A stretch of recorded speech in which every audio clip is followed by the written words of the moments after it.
যখন দেখতাম যে বাংলাদেশের অবস্থা খারাপ, কিন্তু মুশফিক ভাই মাঠে আসছে তখন একটু স্বস্তি ফিরতো যে না এখন একটু হয়তো স্টেবল হবে, এখন একটু রান হবে। খেলুড়ের দেশের খেলোয়াড়রা 100 টেস্ট খেলছে, সেটা আমার ঘরের ছেলে মুশফিক প্রথম 100তম টেস্ট খেলছে।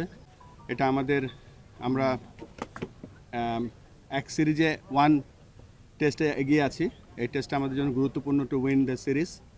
সাথে সাথে আজকে আমাদের বাংলাদেশে 25 বছরের যে টেস্টের হিস্ট্রি, এই বছরই কয়েকদিন আগেই আমাদের 11ই নভেম্বর গিয়েছে, যেদিন আমরা 25 বছরের আগে যে প্রথম টেস্ট খেলেছিলাম সেটা উদযাপন করেছি। আর সবথেকে বড় উদযাপন হচ্ছে আমাদেরই একজন খেলোয়াড়, x captain Mushfiqur Rahim 100তম test খেলছে। আমরা ছোটোবেলায় পত্রিকায় দেখতাম বিভিন্ন টেস্ট খেলুড়ের দেশের খেলোয়াড়রা 100 টেস্ট খেলছে, সেটা আমার ঘরের ছেলে মুশফিক প্রথম 100তম টেস্ট খেলছে। তো আজকের দিনটা শুধুমাত্র টেস্ট ক্রিকেটের জন্য আমাদের জন্য একটা অত্যন্ত একটা মাইল ফলক আজকে আমরা পাস করলাম। এবং আজকে আমাদের মাঝে উপস্থিত হয়েছেন আমাদের সম্মানিত উপদেষ্টা, তিনি আজকে এসে মুশফিকুর রহিমকে উইশ করেছেন। এবং আমরা যেই অবস্থায় আছি আজকে যেই টেস্টে সোফার একটা ভালো পজিশনে আছি। So thank you for all the support. Thank you everyone. আজকে আপনারা জানেন যে গতকালকেই আমরা আমাদের খেলাধুলার একটা বড় অর্জন, গতকালকে আমাদের জাতীয় ফুটবল দল প্রায় 22 বছর পর ভারতকে হারালো প্রথমবারের মতো, এবং বাংলাদেশের মাটিতেই সেটা সম্ভব হয়েছে। একই সাথে আজকে আবার বাংলাদেশের প্রথম প্লেয়ার হিসেবে 100তম টেস্ট খেললেন মুশফিক ভাই। আমি যদিও সারাদিন মিটিংয়ের পর মিটিং, এই কারণে পৌঁছাতে একটু দেরি হয়ে গেলে এই জন্য দেখতে পারলাম না। এবং 99 রানে আজকে খেলা শেষ হয়েছে। কালকে উনি 100তম টেস্টে 100 রান করবেন, এটা আমাদের জন্য একটা প্রাপ্তি। এবং আশা করি ফলোড বাই মুশফিক ভাই আরও অনেক প্লেয়ার 100তম টেস্টের মাইল ফলক ছুবে। এবং আসলে মুশফিক ভাইয়ের সাথে আমাদের সবার চাইল্ডহুড জড়িত, বিশেষ করে আমাদের বয়সে যারা আছে। যখন দেখতাম যে বাংলাদেশের অবস্থা খারাপ, কিন্তু মুশফিক ভাই মাঠে আসছে তখন একটু স্বস্তি ফিরতো যে না এখন একটু হয়তো স্টেবল হবে, এখন একটু রান হবে, বা মাঠে টিকতে পারবো আমরা। তবে বাংলাদেশের ক্রিকেট একটা ফেজ থেকে আরেকটা ফেজের দিকে যাচ্ছে। আমাদের একটা গোল্ডেন টাইম আমরা পার করেছি, এবং সামনে সবসময় একটা ভালো সময়ের পরে আবার নতুন করে দাঁড়াতে একটু সময় প্রয়োজন হয়। আমরা মনে করি যে ক্রিকেট এখন রাইট লিডারশিপের হাতে আছে। আশা করি ফিউচারে আমরা ভালো করব।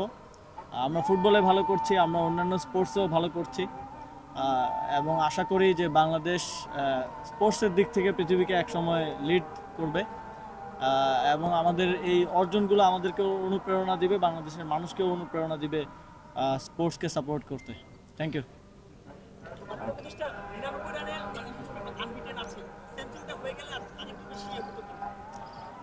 সাসপেন্স থাকা ভালো, আগামীকালকে আশা করি ইনশাল্লাহ সেঞ্চুরিটা হয়ে যাবে।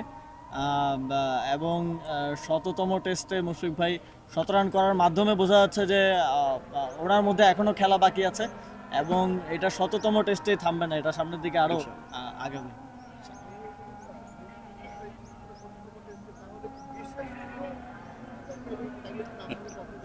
সেটা পরেই ঘোষণা করি, ঠিক আছে?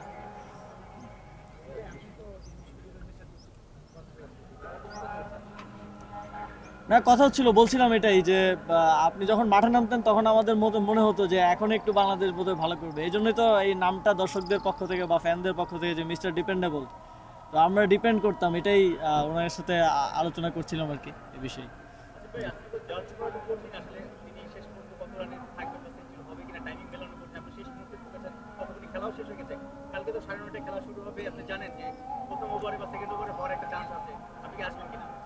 আমি সর্বোচ্চ চেষ্টা করব। আজকে মূলত অ্যাটলিস্ট লাস্ট ওভারটা যাতে দেখতে পারি, এবং সেঞ্চুরির দিকে যাচ্ছিল সেজন্যই তাড়াহুড়ো করে আসা, কিন্তু পৌঁছতে পারিনি রাস্তায় জ্যামের কারণে।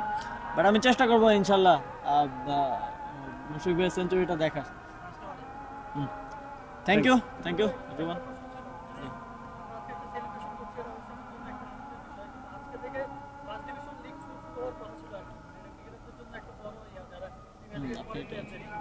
সেটা আলটিমেটলি আজকে হয়নি আর কি, আজকে ডেট ছিল, আজকে হয়নি।